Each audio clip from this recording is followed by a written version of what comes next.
Oh yeah, time for the lollies to make their comeback this format.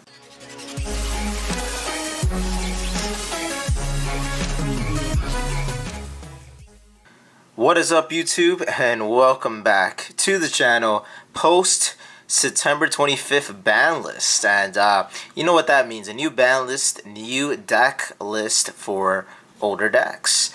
And the deck I have today is Traptrix. Now Traptrix is a pretty good deck, pretty controlled, pretty budget, and I definitely want to show you the combos I have for the deck. So without further ado, let's just get started. And I'm going to start it off with two Dioneas.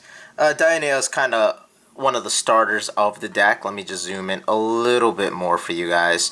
Yeah, she's really good because she's like a monster reborn as well when it's normal summoned, as well as a setter of the hold traps from the graveyard when she's special summoned. So definitely want to at least play two. Three is kind of a brick because she's more of a combo extender, not a starter. So definitely just play two of her. I do play three Mormelios, and Morelio's the heart and soul of the deck. So definitely play her because she's a disruptor. Like, she pops a trap, spell trap when she's special summon, and when she's normal summon, she adds you a whole card to start off your full combo. Then we play three Mantis. So Mantis is another starter because she can add you any Traptrix monster. She also can reset any trap hole that you set off of Dionea, because obviously Dionea's effect banishes the trap at the end of the next turn, so if you don't use it, you lose it. But with Mantis, you could reset it and that effect wears off. Then we play two of Aranko Kamba. Never know how to say her name. But she's kind of like an extender. So you summon her when you have another Traptrix, but you can't special summon Traptrix again. You can't special summon any non-plant / insect monster for the rest of the turn. So she's kind of an end combo. We do play three Punica. Punica searches out the field spell, and also when special summon can banish targeting banish a card your opponent controls, a special summon monster your opponent controls. So she is pretty good. Obviously the special summon banished only lasts one turn, so it's kind of like an OTK move, but mostly here for the garden search.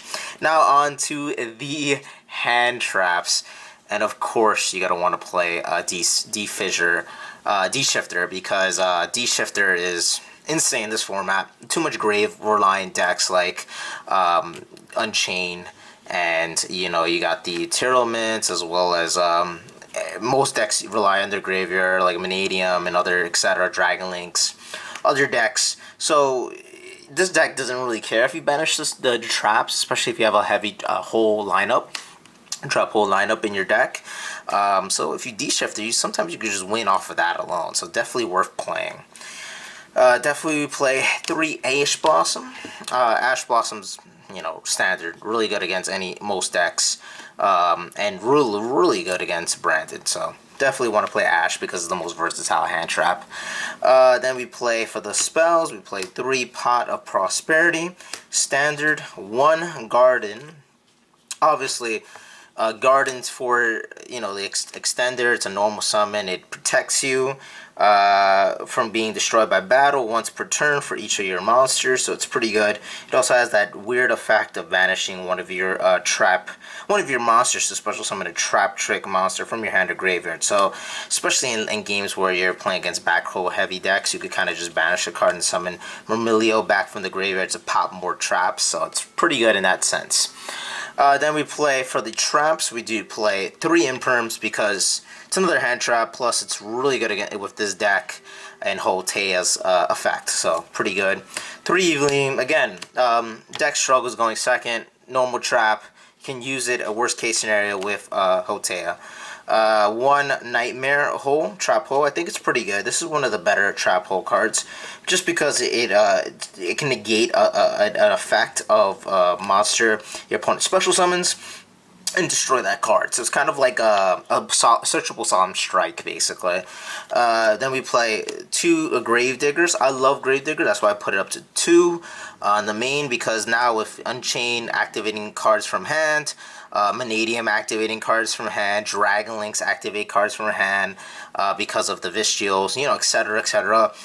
This card really can do a lot of damage. Negates and a monster effect from hand, plus inflict them 2,000 life points. That's insane. Especially late game, you can kind of win on this alone, to be honest with you, sometimes. Like, if in the grind games, you just activate that, you win. You should take 2,000 life points is a pretty high number of damage. Then we play 2 Floodgates because it's good against everything but, I guess, branded and fusion-based decks, but really good this format.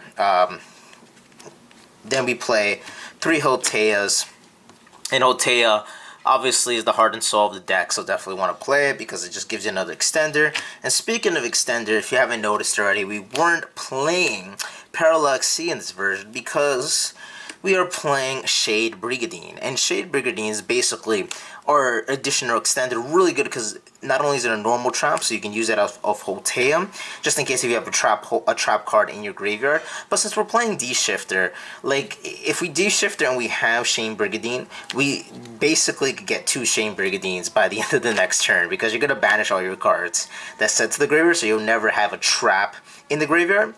And then also you do play Link 3 Trap Hole card that banishes your traps from your graveyard, trap holes at least from your graveyard, to give you an additional extender. Worst case scenario, the additional cards, the additional Shade Brigadines, are discard fodder for Hotea. So it's never a brick in your hand. Unlike Parallax C, after the fact that you've linked, you usually have that third one that doesn't do a lot for the most part. And isn't as helpful when you're playing under Shifter as well. So this is just a better, I think it just gives you more consistency than Parallax C, even though Parallax C might give you an additional body initially. So I would play it over Parallax C. Onto the extra deck, and let me move these out of the way. Now, extra deck's pretty standard, I feel. So I play 3 Sarahs because you're going to go through at least 2 in most games, and the third one's great in the grind. So I think it's just standard to play 3.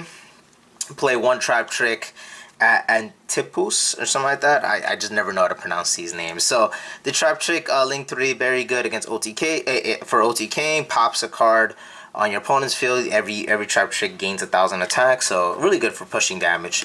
Also play 1 Act 6 code, the same. You want to just win OTK people. Play Underworld Goddess for Pearly, or like decks that make this unstoppable monster that's unaffected by everything. You could just link it off with Underworld Goddess. And then for the XYZs, we do play 1 Raphrasia. So just 1. I used to play 2. But we just don't have space in this format to play the second one. So usually, especially now that we don't play Parallax C, most of the times it doesn't come up to play 2. You only want to see it turn 1 when you're going first. So usually don't make the second one. We do play a Tellarknight Pawmaze. And with Tellarknight, I do play Constellar Diamond because you can rank it up to Constellar Diamond. If you attack, let's say you XYZ into it, you rank it up. Now you have a bounce for Dark Monsters, if I recall correctly. Yes, you have a negate for Dark Monsters, which is pretty good. So Solemn Strike for Dark Monsters. But the most important thing is that it has 2,700. You can attack over. You can make a Zeus once you attack over, and you could clear the board. Or if you, let's say at the end phase, if you keep Pawmaze, it has 3 materials. You can activate its effect to rank up 1 level higher than him, and you can actually make the artifact Durandal. There you go. So it's pretty good because it basically is another monster negate on your opponent's field. That basically, like, anything that they activate in terms of monsters, you could just like say that it changes its effect to popping one of your spells and traps. So and you can pick whenever you want to do it. So it's pretty good. It also has an effect where you can shuffle both players' hands back and then draw the same amount. So it's like a mulligan. But the more important effect is that negate, which is good for the most part against most effects. You know, it's pretty good, man. I like it. You also play 1 Abyss Dweller because of the format. a lot of graveyard heavy decks, and then you play the Traptrix almost, Traptrix Punica, and then obviously the Time Thief Redoer. So pretty standard, besides, you know, the little bit of the Teller Knight engine that I saw. Shoutouts to that guy who topped with that engine, topped with Traptrix. So definitely shout him out for that. I love that concept, so I definitely added it to my Traptrix deck. Now onto the side deck, we do play 3 Gamma Seal standard for Pearly, for a lot of other decks. 3 Drolls, pretty standard, I think, for Synchro Spam and Vanadium, and sometimes even Pearly, so that they don't draw additional cards. So I think it's a really good side deck option.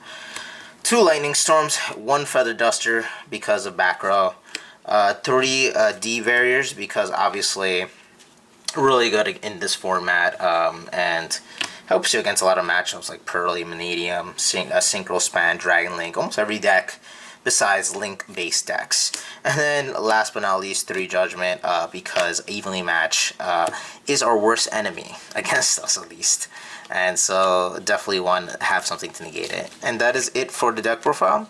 If you guys want to see more content, please hit the like button. If you guys hit to 30 likes, I will definitely do a combo tutorial for this deck, just to show you guys how it's done. And yeah, that is it. I'll see you guys in the next video. Peace.